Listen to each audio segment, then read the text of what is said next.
Hello everyone. आज हम करें चेकलिस्ट क्वांट चेकलिस्ट आशीष अरोड़ा सर की 282 नंबर मतलब 282 कर रहे हैं। लास्ट हमने 281 की थी और उससे पहले वाली चेकलिस्ट की हुई हैं। ठीक है, ये बिल्कुल आज ही सर ने अपलोड कल आई थिंक कल अपलोड की थी चैनल पे। पीडीएफ था तो इसका पीडीएफ भी आपको टेलीग्राम चैनल पे अवेलेबल हो जाएगा। टेलीग्राम चैनल का लिंक आपको कमेंट सेक्शन और डिस्क्रिप्शन दोनों में मिल जाएगा। इस वीडियो को स्टार्ट करते हैं। इसमें हम सारे अर्थमेटिक के क्वेश्चन करेंगे। ठीक है, चलिए वीडियो को स्टार्ट करते हैं। फर्स्ट क्वेश्चन देखते हैं। सबसे पहले 111 मतलब 116.66% of the work done by b, मतलब बी ने इतना काम किया 10% अपनी एफिशिएंसी से, जो कि इक्वल है 25% of the work done bye A when he works 70% more than his efficiency. वो अपनी एफिशिएंसी से 75% ज़्यादा काम करे। Both A and be working together can complete the work in 6 days। दोनों मिलके 6 दिन में काम को कंप्लीट कर देते हैं। हमें बताना है बी कितने दिन में करता है। ठीक है, इस क्वेश्चन को हम किस तरह से सोल्व करेंगे। हम यहाँ पे लिखेंगे 116.66% किसकी एफिशिएंसी चल रही है, बी की, और वो कितनी परसेंट अपनी एफिशिएंसी से काम करता है, 10% से। तो हम यहाँ पे लिखेंगे 10%। इस इक्वल टू हो जाएगा बी का कितना काम है, 25% काम करेगा तो 25% लिखेंगे, मल्टीप्लाई ए, और कितनी ज़्यादा एफिशिएंसी से कर रहा है, 75% ज़्यादा एफिशिएंसी से। तो अगर हम एक चीज़ देखें, टोटल एफिशिएंसी होती है 100%, तो ये 75 एक्स्ट्रा मतलब 175% एफिशिएंसी से अपना काम कर रहा है। हमें यहाँ से ए और बी को सोल्व करके उसकी वैल्यू निकालनी। कैलकुलेशन आपके लिए काफ़ी बड़ी हो जाएगी। ठीक है, किस तरह से इसको सोल्व करेंगे, 166 डिवाइड बाय में परसेंटेज, ठीक है, multiply b 10/100 is equal to 1/4, क्योंकि 25/100 करेंगे तो कट हो जाएगा, मल्टीप्लाई ए 175/100। तो यहाँ से आपको इसको सोल्व करके ए और बी की वैल्यू निकालनी है। ए और बी की वैल्यू निकल के आ जाएगी आपकी 80/3। ठीक है, लेकिन जब मैंने इसको, जैसे इन्होंने सॉल्यूशन में दे रखा है, तो 80/3 निकल के आ रही है वैल्यू। जब मैंने इसको कंप्लीट सोल्व किया तो 80/3 मतलब कटने से तो किसी भी तरह से नहीं निकल के आ रही। इन्होंने आई थिंक पता नहीं रेशियो की फॉर्म में इसको लिख लिया क्या। अगर ये 16.66% होता तो हम इसको मान लेते किसी भी चीज़ का 16.66% कितना होता है, 1/6 होता है। तो मैंने उस से सोल्व करने की कोशिश की कि अगर मान लीजिए कि 16.66% किसी चीज़ का 1/6 है, तो ये 116 है तो 1 और ऐड कर देती हूँ, 7/6। इससे जब मैंने सोल्व किया तो जो इन्होंने ऑप्शन दे रखे हैं वो आंसर से मैच नहीं करता। इसका मतलब ये अप्रोक्स लेके नहीं चल रहे, एग्जैक्ट वैल्यू लेके चल रहे हैं। एग्जैक्ट आप इसको सोल्व करेंगे तो कभी भी मतलब जैसे भी सोल्व करेंगे हम कट करेंगे तो 80/3 नहीं आ रहा आंसर। लेकिन जब मैंने इस पूरे इक्वेशन को डिवाइड किया इससे, तो वैल्यू बनती है 0.26, ये वैल्यू आएगी 0.2665। जब हम इसको पूरे को डिवाइड करेंगे, ए और बी की रेशो निकालेंगे। जब मैंने 80/3 को भी डिवाइड किया तो भी इतना ही रेशो बन रहा है। इसका मतलब एग्जैक्टली कट हो जाएगा 80/3 पे ये वैल्यू जो इन्होंने एग्जैक्टली लिख रखी है। लेकिन कैलकुलेशन बहुत बड़ी हो जाएगी। प्री में तो ये क्वेश्चन छेड़ने वाला नहीं है, आप बिल्कुल मत ट्राई करना इसको। अगर टाइम बच जाए तो भी कैलकुलेशन में आपका दिमाग ख़राब हो जाएगा। 1-1.5 मिनट लास्ट में लगे तो आप इसको कर सकते हैं। ठीक है, ए और बी की रेशो की वैल्यू निकल गई। अब हमें नेक्स्ट स्टेप क्या करना है, देखिए ए और बी का निकल के आ गया हमारे पास 80/3, इतना समझ आ गया। अब बताना बी कितने दिन में करेगा। सबसे पहले हमें टोटल वर्क निकालना होगा। टोटल वर्क कैसे निकलता है, कितनी एफिशिएंसी से हर रोज़ काम किया और कितने दिन काम किया उससे मल्टीप्लाई करते हैं। कितने दिन काम किया उन्होंने, 6 दिन, दोनों ने मिलके, ए प्लस बी ने मिलके काम किया, तो 6 days काम किया। हर रोज़ कितनी एफिशिएंसी से काम किया, ए ने किया 80 एफिशिएंसी से और बी ने किया 3 एफिशिएंसी से, तो कितना बनेगा 83। ये आपका आ गया टोटल वर्क। अब जिसका भी पूछा हो उससे आपको डिवाइड करना है। किसका पूछा है हमसे, बी का पूछा है, तो बी की एफिशिएंसी से हम इसको डिवाइड कर देंगे तो इसका आएगा 166 डेज में बी अपने काम को कंप्लीट करता है।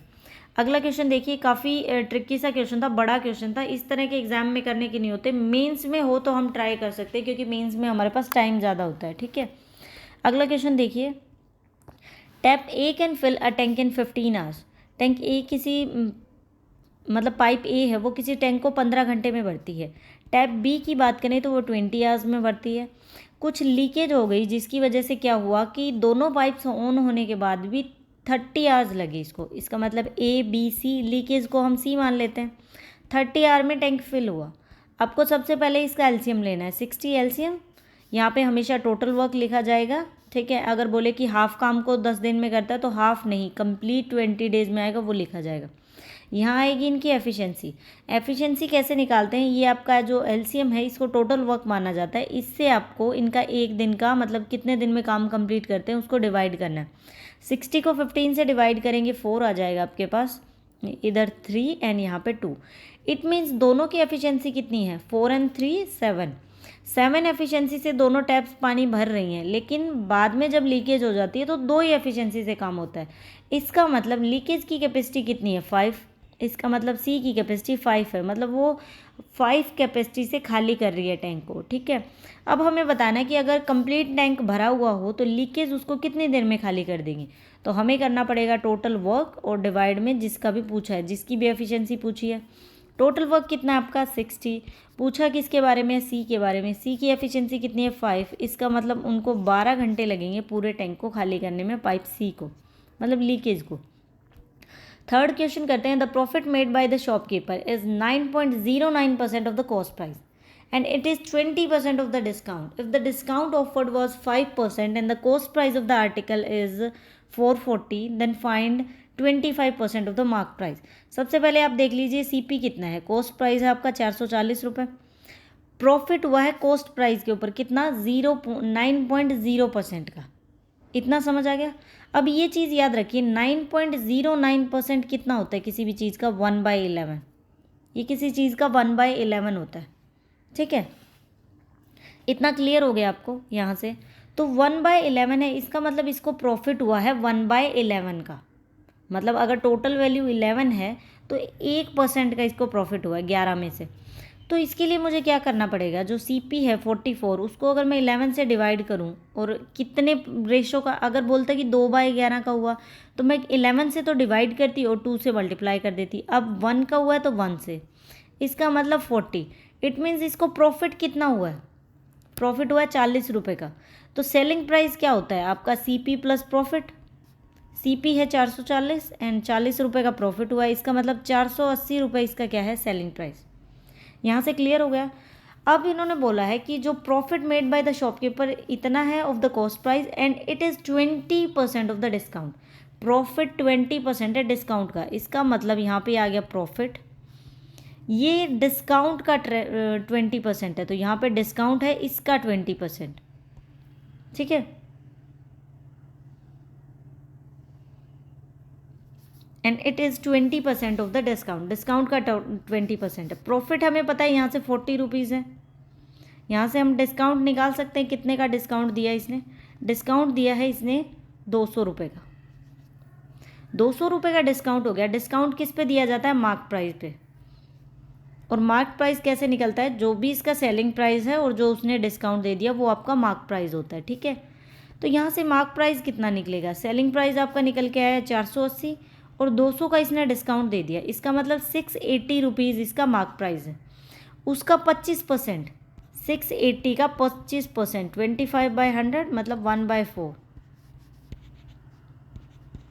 170 आपका आंसर आएगा। नन ऑफ दीज आंसर आना चाहिए, लेकिन इन्होंने सॉल्यूशन के अंदर कुछ गड़बड़ मतलब कर रखी है, 4000 निकाल रखा है, वो एरर है क्वेश्चन के अंदर, ठीक है। इसका 170 ही आंसर आएगा। अगला क्वेश्चन देखिए, if Ram travel at a speed of 30 km/h reach is 1 hour late, वो 1 घंटा लेट पहुँचता है अगर वो चले 30 km/h की स्पीड से, ठीक है।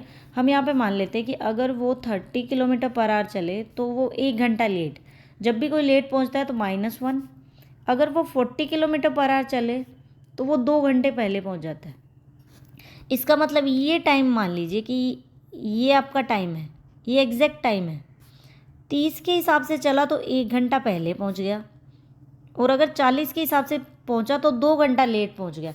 इसका मतलब अगर हम डिफरेंस देखें तो कितने का डिफरेंस हो गया, 1 घंटा पहले। मान लीजिए कि उसको 10 बजे पहुँचना था, एक बार तो वो 9 बजे पहुंच गया और एक बार वो एक बार तो वो 11 बजे पहुंचा। मान लीजिए कि ये 10 बजे का एग्जैक्ट टाइम है, तो 1 घंटा लेट हुआ, इसका मतलब 11 बजे पहुंचा। और स्पीड जैसे ही इंक्रीज़ कर दी इसने 40, तो वो कितना पहले पहुंच गया, 10 बजे से भी 2 घंटे पहले, इसका मतलब 8 बजे पहुंच गया। तो इन दोनों टाइम के बीच में डिफरेंस देखें तो कितने का है, 8 से 11 के लिए कितने का डिफरेंस है, 3 घंटे का डिफरेंस है। अब हम कैसे निकालेंगे, आप मान लीजिए कि पहले वाले टाइम को ए एंड सेकंड को बी, तो यहाँ से अगर मैं स्पीड देखूँ तो स्पीड पहले थी 30, नेक्स्ट 40, तो स्पीड का क्या रेशो निकल के आया 3:4। आपको पता है s T is equal to d, जब स्पीड को टाइम से मल्टीप्लाई करते हैं तो आपका डिस्टेंस आता है।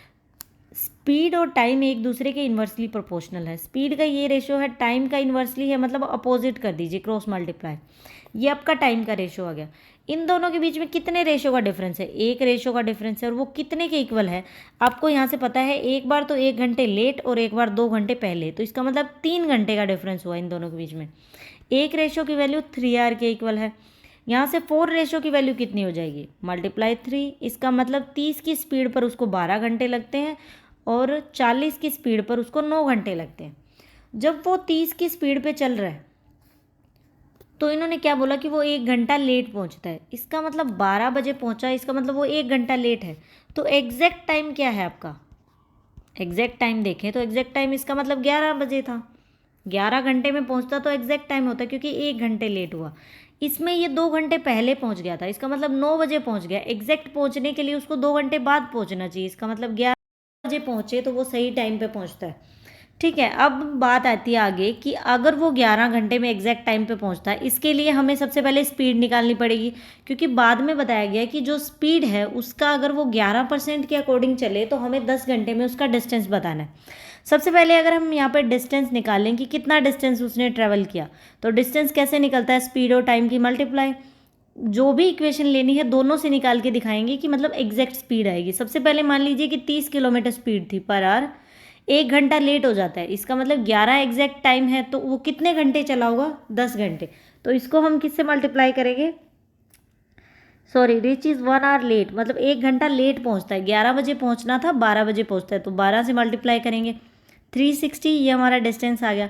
अगर हम दूसरी स्पीड से डिस्टेंस निकालें, एक बार जस्ट क्लियर करने के लिए बता रही हूँ, तो उसमें है 40 किलोमीटर पर आवर, वो पहुंच जाता है 2 घंटे पहले। तो 11 से 2 पहले कितना हो जाएगा, 9, तो 9 से मल्टीप्लाई करें 36। देखिए डिस्टेंस दोनों में सेम ट्रैवल किया है, तो हमें यही क्लियर करना था कि डिस्टेंस सेम है या नहीं, जस्ट आपको समझाने के लिए बताया, अदरवाइज आप एक इक्वेशन से भी निकाल सकते हैं।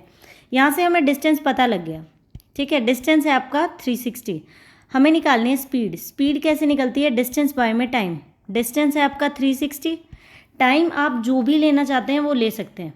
ठीक है, सबसे पहले हम यहाँ से मान के चलें कि एग्जैक्ट टाइम क्या है 11, तो अगर मैं इसको 11 से डिवाइड करूँ तो मेरे पास इसकी एग्जैक्ट स्पीड आ जाएगी कि किस स्पीड से वो चले कि अपना जो जहाँ पे उसको पहुँचना है वो सही टाइम पे पहुँच पाए।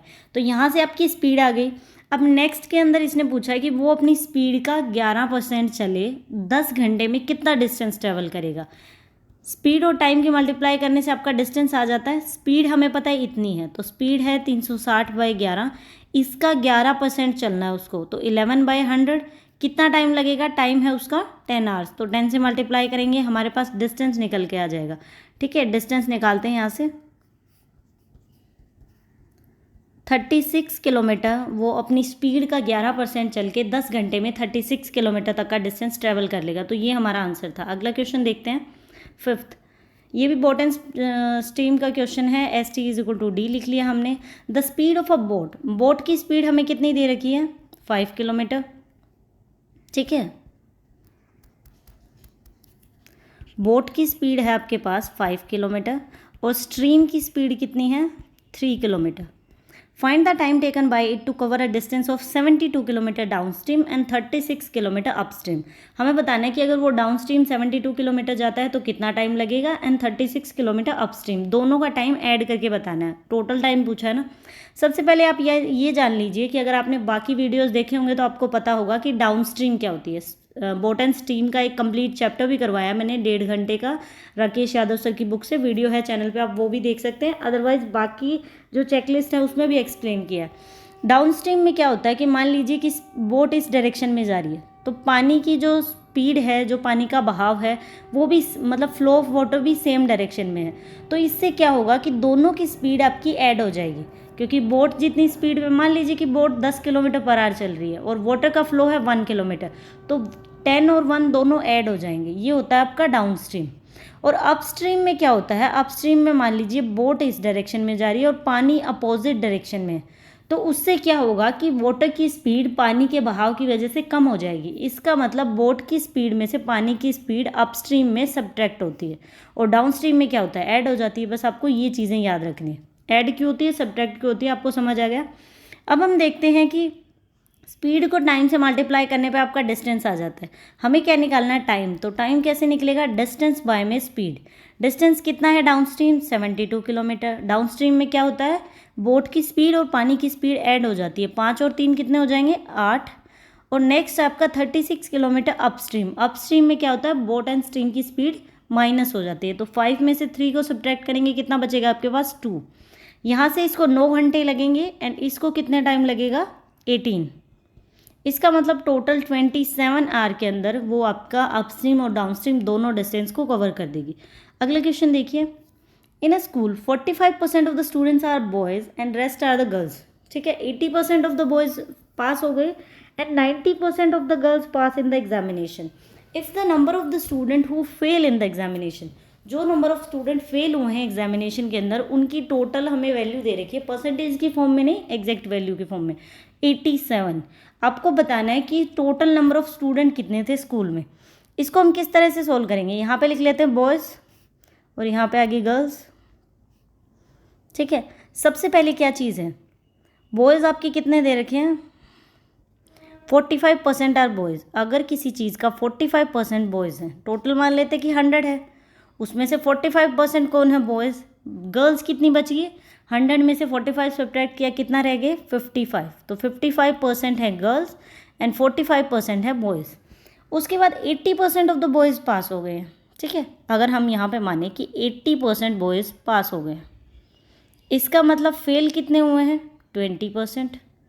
गर्ल्स में 90% पास हो गई हैं, तो फेल कितनी हुई हैं लड़कियाँ, 10%। ये हमने किसके अकॉर्डिंग निकाला है, 45 को हमने कंप्लीट 100 माना कि 45 में से 80% पास हो गए। ठीक है, लेकिन हमें अगर एग्जैक्ट टोटल, मतलब ये जो ऊपर स्टार्टिंग में हम 100 मान के चले थे, इसके अकॉर्डिंग अगर हम दोनों को डिवाइड करें 45 के अंदर, फिर हमें वैल्यू निकालनी है। तो ये है फेल की परसेंटेज, मतलब 20% फेल हो गए।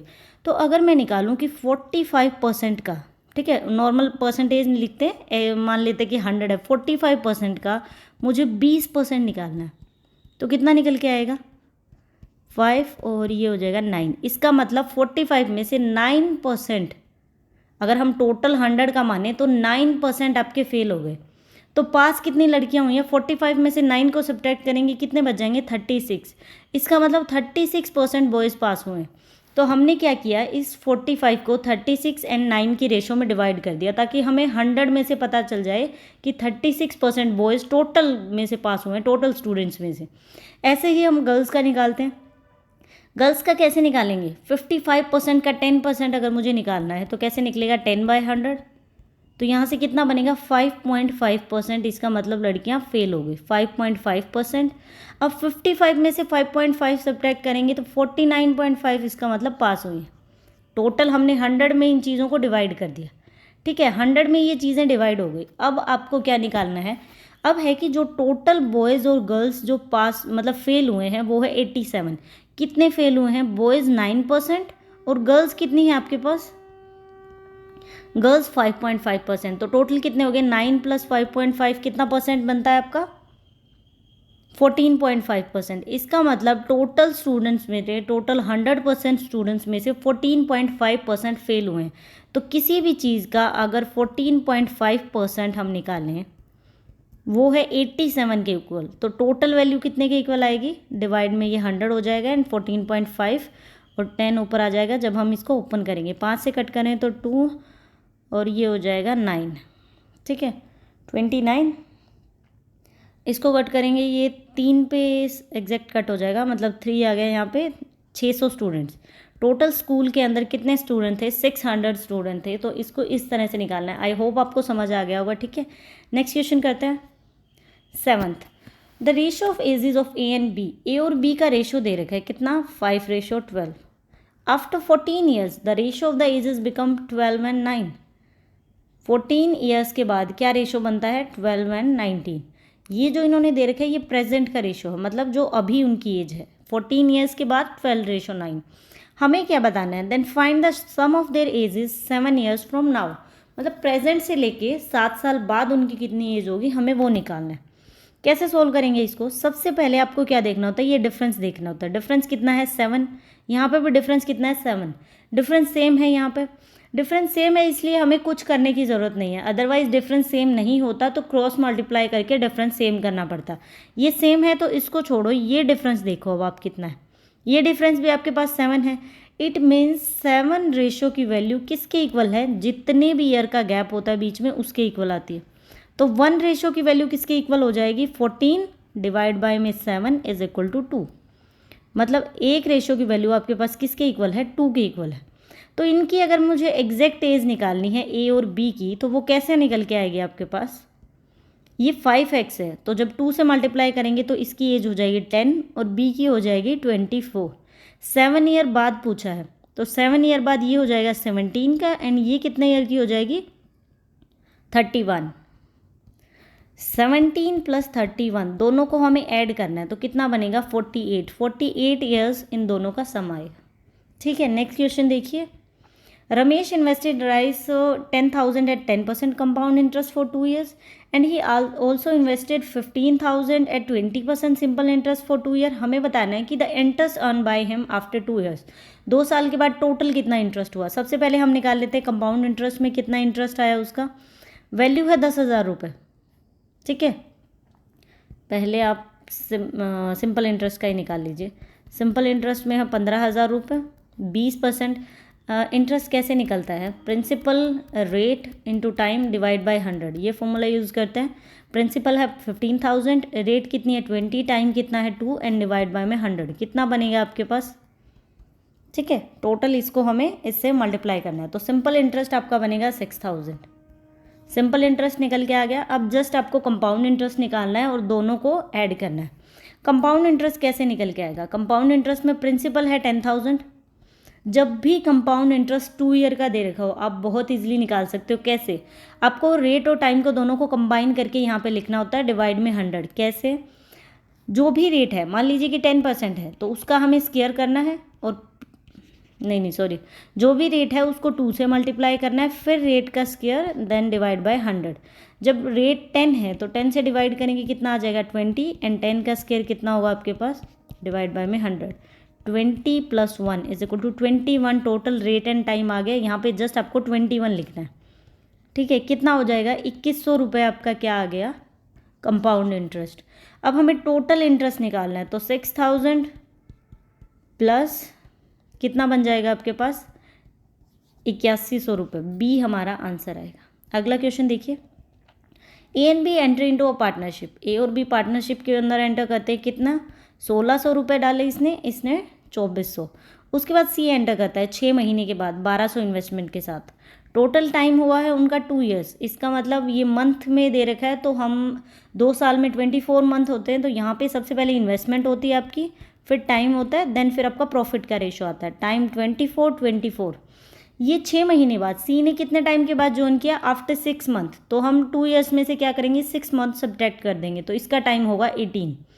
अब आपको क्या करना है, इसको कट कर दीजिए, मतलब जितना आप रेशो छोटा बना सकते हैं। 6 पे अगर हम इसको कट करें 4 एंड ये आपका 2 पे कट हो जाएगा या फिर 4 पे भी चला जाएगा, 4 एंड 3। अब प्रॉफिट कैसे निकलता है, प्रॉफिट निकलेगा आपका इन्वेस्टमेंट इनटू टाइम। इन्वेस्टमेंट में रेशो 4 है, टाइम में भी 4 है, मल्टीप्लाई करेंगे 4 × 4 16। बी का कितना आ जाएगा 24, सी का कितना आएगा 9। तो ये हमारे पास प्रॉफिट का रेशो आ गया। अब इन्होंने क्या बोला है, आगे वैल्यू बता रखी है कि ए और बी ने जो इंटरेस्ट अर्न किया है, इंटरेस्ट मतलब उनका प्रॉफिट ही है जो इंटरेस्ट है, तो इसका मतलब उन्होंने जो प्रॉफिट अर्न किया है 2 साल के बाद वो 4,000 रुपये है। हमें सी का प्रॉफिट बताना है। प्रॉफिट अर्न किया है 4,000 रुपये, किसने, ए और बी ने। तो ए और बी का प्रॉफिट का रेशो कितना है 16 और 24।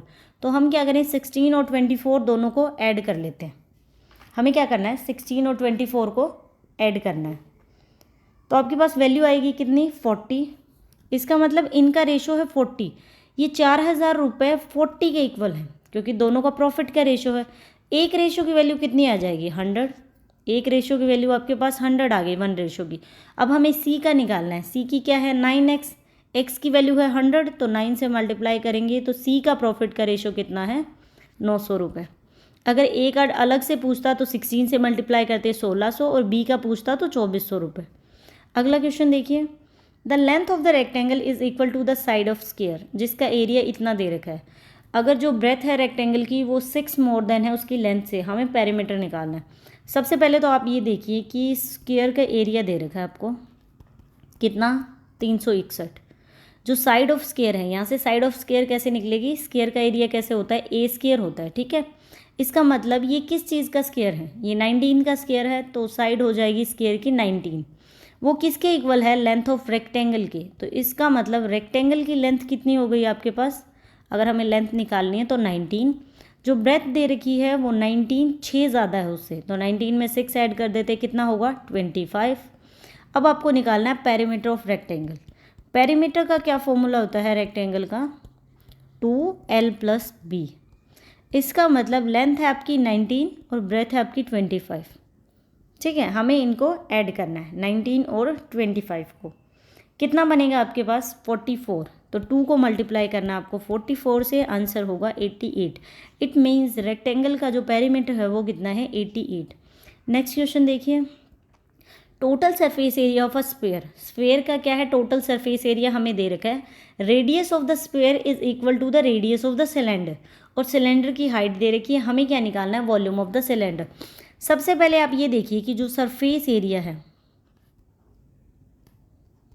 जो इस तरह के क्वेश्चन दिए होते हैं उसमें आप क्या करिए, सिर्फ ये चैप्टर कंप्लीट करने की ज़रूरत नहीं है। इसके अंदर जो जो आपको चेकलिस्ट के अंदर जिस तरह का क्वेश्चन मिलता है, मान लीजिए कि आपको स्क्वायर का पता लग गया, आपको रेक्टेंगल का पता लग गया, इससे आपको सिलेंडर का पता लग रहा है, तो जो जो फॉर्मूलेज आ रहे हैं ना, आप उनको जस्ट याद करते जाइए। एंड एग्जाम में अगर टाइम बच जाए तो आपको इस क्वेश्चन को, इस तरह के क्वेश्चन को अटैम्प्ट करना है, बिल्कुल इग्नोर नहीं करना है आपको। अब पूरा चैप्टर करने की बजाय जो जो क्वेश्चन आ रहे हैं हर चेकलिस्ट में,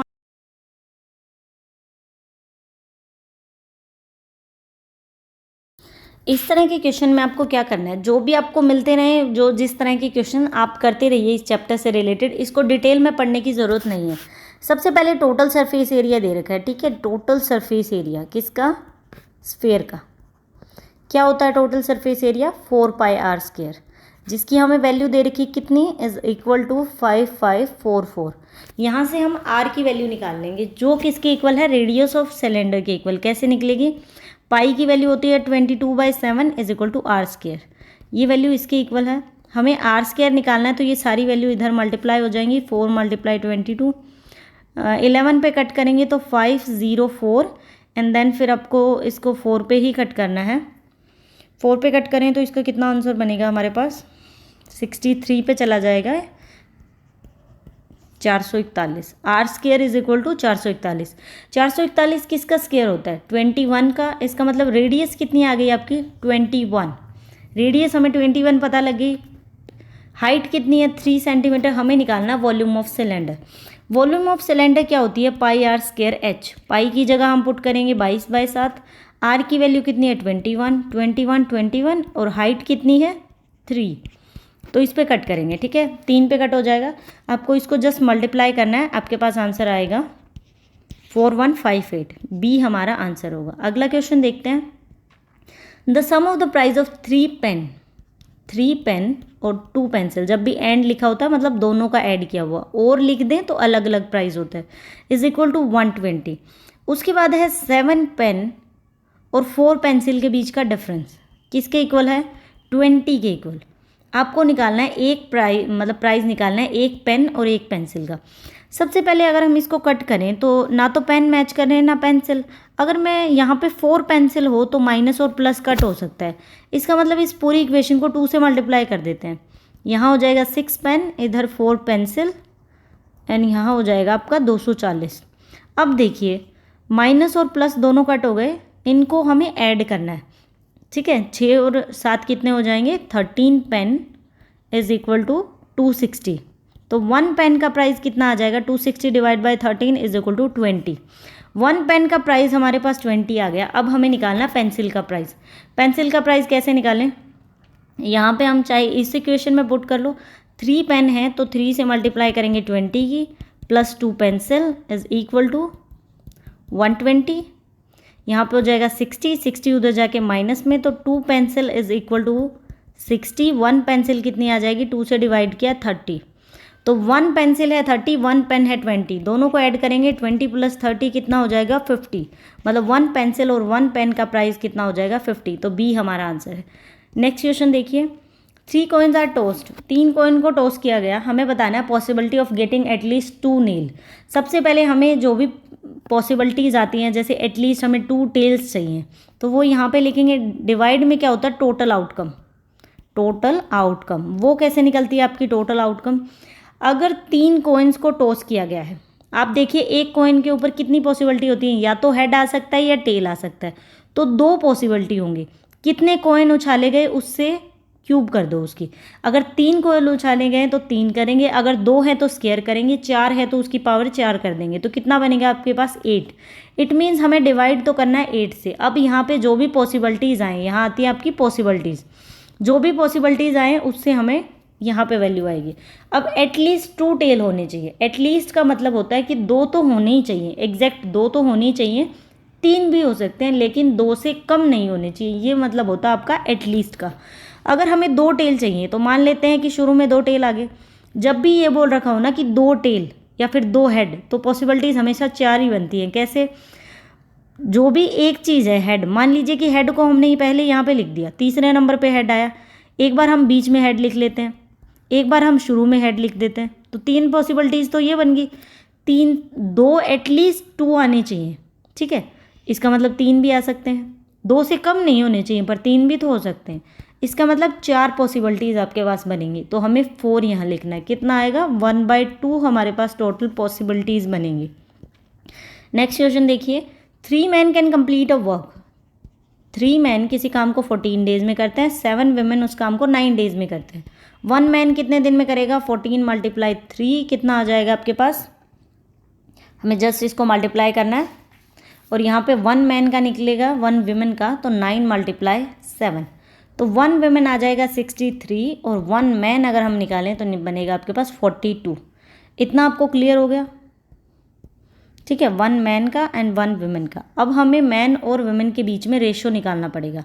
मैन और वुमेन कितना है 42 और यहाँ है 63, किस पे कट करें कि एग्जैक्टली ये कट जाए, हम इसको कट करते हैं 21 पे, तो 2 and 3, इट मीन्स मैन और वुमेन के बीच में 2 and 3 का रेशो आ रहा है। इसका मतलब 2 मैन 3 वुमेन के इक्वल है, जितना काम 2 आदमी करेंगे उतना काम 3 वुमेन्स करेंगे, ठीक है। अब हमें निकालना है 1 मैन और 1 वुमेन का। सबसे पहले तो आपको टोटल काम से इनकी पॉसिबिलिटी जो भी आएगी उनसे डिवाइड करना पड़ेगा। अगर हम मैन के कंपैरिजन में लें तो एक मैन जितना काम करता है, इसका मतलब टोटल वर्क इतना ही है, टोटल वर्क जितना है तो हमें डिवाइड तो करना है 42 से। इसके नीचे क्या वैल्यू आएगी, 1 मैन 1, 3 वुमेन 2 मैन्स के इक्वल है, तो एक वुमेन कितने मैन के इक्वल आएगी 2/3, तो वुमेन को हम मैन में कन्वर्ट कर लेते हैं, तो 2/3 मैन हो गया। इसको सोल्व करें तो कितना हो जाएगा 5/3, इसका मतलब 5/3 मैन काम कर रहे हैं अगर एक मैन और एक वुमेन को मैन में कन्वर्ट करें तो 42 है एक मैन का टोटल वर्क, तो 42 से हम 5/3 को डिवाइड कर देंगे, ठीक है। आपके पास कितना आंसर आएगा, ये बनेगा 126, यहाँ से आपका बनेगा 126 डिवाइड बाय में 5, तो इसको 25.2 डेज लगेंगे काम को कंप्लीट करने में, ए हमारा आंसर होगा। अगला क्वेश्चन देखिए, the price of the bike increase by 16.66% every year, हर साल इतना प्राइस इंक्रीज हो रहा है। सबसे पहले आज प्राइस दे रखा है 21,600, 2 साल बाद कितना होगा, मतलब 2 बार इंक्रीज होगा। अगर आपको परसेंटेज में पता हो कि 16.66% किसी भी चीज़ का 1/6 होता है, इसका मतलब टोटल प्राइस अगर 6 है तो हर साल एक प्राइस और ऐड हो रहा है। अगर एक प्राइस और ऐड हो रहा है तो मतलब एक्चुअल वैल्यू है 1, इसमें हर बार 1/6 ऐड हो रहा है, तो कितना ऐड हो रहा है टोटल 7/6। टोटल प्राइस था 6, एक ऐड हो रहा है, इसका मतलब 7/6 हर साल ऐड हो रहा है। एक साल में 7/6 एक बार ऐड हुआ, नेक्स्ट टाइम फिर 7/6 ऐड हुआ, तो हमें इसको सॉल्व करना है। आपके पास एग्जैक्ट इसका आंसर निकल के आ जाएगा, इस वैल्यू को जस्ट सॉल्व करना है। अगर हम इसको कट करें 6 पे तो आपका कितना आ जाएगा 3600, फिर 6 पे कट करें 600, 7 को 7 से मल्टीप्लाई किया आपके पास 49, 49 को मल्टीप्लाई करना है 6 से, तो कितना बनेगा 294 एंड 20, मतलब 29,400 रुपये उसका प्राइस हो जाएगा अगर हर साल 16.66% इंक्रीज हो रहे तो। नेक्स्ट क्वेश्चन देखिए, the ratio of the cost price and the mark price. CP और एसपी का रेशियो दे रखा है, कितना? CP and SP 4:7। The value of the profit made and the discount offered is same. जितना प्रॉफिट हुआ है उतना ही डिस्काउंट दिया, हमें बताना है कि प्रॉफिट कितना परसेंट हुआ। मैं मान लेती हूँ कि ये 40 और 70 है, एक ज़ीरो लगाने में कुछ फ़र्क नहीं पड़ता, बस कैलकुलेशन ईजी हो जाती है। इनके मान लेते हैं कि 40 और 70 इनका कॉस्ट प्राइस और मार्क प्राइस है, सॉरी ये सेलिंग प्राइस नहीं है, मार्क प्राइस है। सबसे पहले होता है आपका सीपी, फिर होगा आपका एसपी और फिर होगा आपका एमपी। ठीक है, कॉस्ट प्राइस से सेलिंग प्राइस के बीच में जो भी प्राइस करता है वो आता है आपका प्रॉफिट। फिर सेलिंग प्राइस से मार्क प्राइस के बीच में क्या दिया जाता है? डिस्काउंट। ठीक है, ये दे रखा है हमें 40 एंड ये दे रखा है 70। बोला है कि प्रॉफिट एंड डिस्काउंट दोनों सेम है। अगर इन दोनों के बीच में डिफरेंस देखिए, 70 और 40 के बीच में कितने का डिफरेंस है? 30 का। इसका मतलब 30 को प्रॉफिट में भी डिवाइड करना और डिस्काउंट में भी, दोनों सेम होने चाहिए। दोनों सेम होने के लिए 2 से डिवाइड किया, 15 ही प्रॉफिट होगा, 15 ही डिस्काउंट होगा, क्योंकि तभी वो सेम हो सकते हैं। इसका मतलब प्रॉफिट भी उसको 15 का हुआ और डिस्काउंट भी उसने 15 रुपये का ही दिया है। ठीक है, तो यहाँ से हमें क्या निकालना है? प्रॉफिट की परसेंटेज। 15 रुपये प्रॉफिट आया, परसेंटेज कैसे निकालते हैं? जितना प्रॉफिट हो वो डिवाइड करना आपको सीपी से और मल्टीप्लाई कर देना आपको 100 से। ठीक है, यहाँ पे 75/2 मतलब 37.5% का उसको प्रॉफिट हुआ, तो बी हमारा आंसर है। आई होप आपको समझ आ गया होगा, बहुत आसान तरीका है अगर आप अर्थमेटिक को करते हो तो। अगला क्वेश्चन देखिए, सबसे पहले S T is equal to D, मेरी आदत है लिखने की, मैं लिखती हूँ। The speed of 2 trains 20 kilometre and 30 kilometre. The length of the train, अलग अलग इनकी लेंथ दे रखी है, हमें बताना है कि एक बार वो मतलब एक दूसरे को क्रॉस कर रहे हैं, एक बार तो वो सेम डायरेक्शन में जा रही हैं, एक बार दोनों अपोजिट डायरेक्शन में जा रही हैं। तो हमें क्या बताना है कि दोनों में उनको क्रॉस करने में कितना टाइम लग रहा है। सबसे पहले हम मान लेते हैं सेम डायरेक्शन में कितना टाइम लगेगा। टाइम निकालना है, कैसे निकलेगा? डिस्टेंस बाय में स्पीड। डिस्टेंस हमें दोनों को ऐड करना पड़ेगा, 240 + 160। और स्पीड जब भी जैसे बोटन स्ट्रीम में होता है वैसे ही ट्रेन्स के टॉपिक में होता है, जब भी सॉरी थोड़ा अपोजिट होता है। बोटन स्ट्रीम में तो सेम डायरेक्शन में जाते हैं तो आपकी स्पीड ऐड हो जाती है, लेकिन ट्रेन में क्या होता है, जब आप सेम डायरेक्शन में जाओगे तो आपकी स्पीड जो है वो सब्ट्रैक्ट होगी, और जब आप अपोजिट डायरेक्शन में जाओगे तो आपकी स्पीड ऐड होगी। ऐसा क्यों होता है? मान लीजिए कि आप सेम में ही जा रहे हैं तो आप डिस्टेंस तो सेम ही ट्रैवल कर रहे हैं, लेकिन अगर आप अपोजिट में, एक इस तरफ से स्टार्ट हुई एक इस तरफ से, उसने 5 किलोमीटर यहाँ ट्रैवल कर लिया, उसने 10 किलोमीटर यहाँ कर लिया, तो क्या हो रहा है? डिस्टेंस ऐड हो रहा है, तो स्पीड भी हमारी ऐड होगी। अपोजिट में स्पीड ऐड होती है और सेम में सब्ट्रैक्ट होती है। तो सेम में स्पीड है 30 एंड 20, तो 30 - 20 कितना बनेगा? डिस्टेंस है 400 और ये आपका 10, इसका मतलब इसको टाइम लगेगा सेम में 40 आवर्स का। और अगर हम अपोजिट डायरेक्शन के अंदर देखें तो इसको कितना टाइम लगेगा? अपोजिट डायरेक्शन में इसको टाइम लगेगा कितना?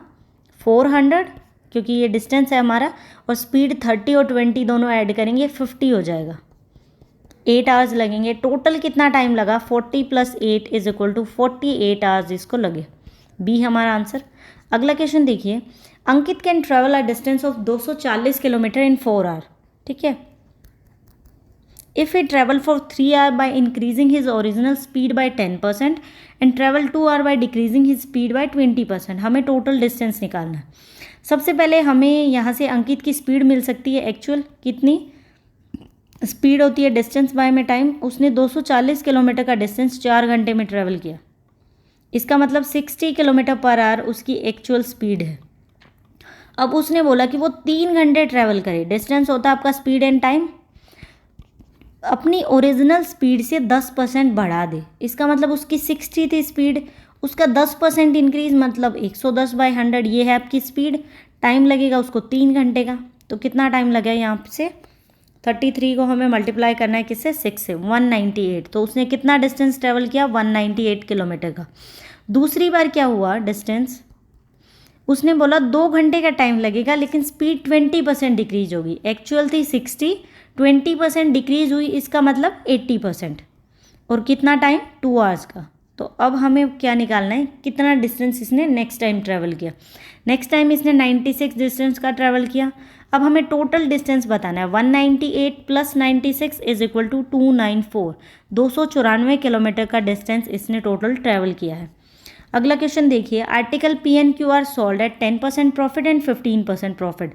सबसे पहले कॉस्ट प्राइस का रेशो दे रखा है पी एन क्यू का कितना, 5:6। मैं इसको 50 और 60 मान लेती हूँ।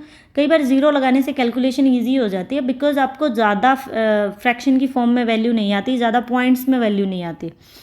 तो उसने बेचा कितने पे, एक को 10% प्रॉफिट पे बेचा, एक को 15% प्रॉफिट पे। बाद में जो डिफरेंस है सेलिंग प्राइस का वो है 270। हमें कॉस्ट प्राइस दोनों के ऐड करके बताना कितना सीपी हुआ। सबसे पहले मैं पी का सेलिंग प्राइस निकालती हूँ।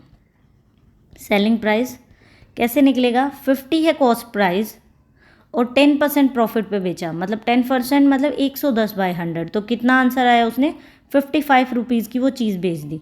अगर क्यू का एस पी निकालें तो 60 रुपये का कॉस्ट प्राइस है, 115/100 क्योंकि 15% प्रॉफिट पे बेचा। कितना है आपके पास, 2 से कट करेंगे 3, 69 रुपीज़ का बेच दिया।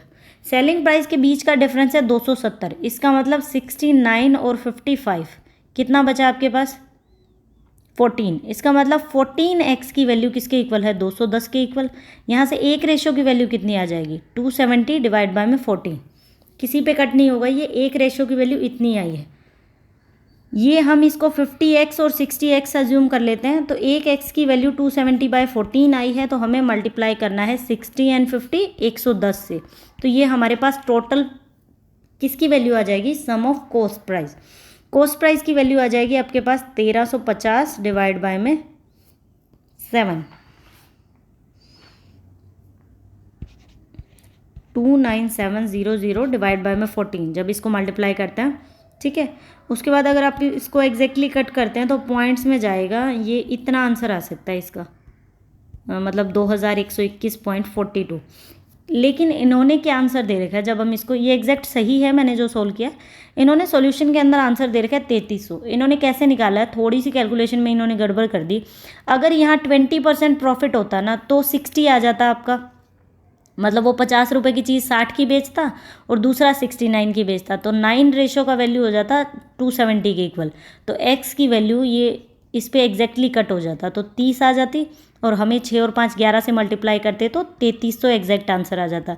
लेकिन यहाँ गड़बड़ कर रखी है, 10% प्रॉफिट दे रखा है इन्होंने। अगर 20 करते तो इनके सॉल्यूशन के इक्वल सही आंसर आता, लेकिन अगर हमें 10% निकालना है तो वैल्यू पॉइंट्स में जाएगी। ठीक है, अगला क्वेश्चन देखिए, cost price of a T A is 40 kg और बी का प्राइस है 70 kg। दोनों को जब मिक्स करके बेचा गया तो प्राइस बनाया 50 kg। हमें बताना है किस रेशो में मिक्स किया गया। तो ये क्वेश्चन है आपका किसका, मिक्सचर एंड एलिगेशन का। कैसे, ए का प्राइस एंड बी का प्राइस 40 है, बी का है 70। जब जिस रेशो में उनको, मतलब लास्ट में जो फाइनल प्राइस पर बेचा जाता है वो हम यहाँ लिखेंगे। आपको 70 में से 50 को सब्ट्रैक्ट करना है, 40 में से 50 को, 10 और यहाँ पे 20। तो रेशो क्या बना इनका, 2:1। इसका मतलब इनको किस रेशो में मिक्स किया गया है, 2:1 के अंदर।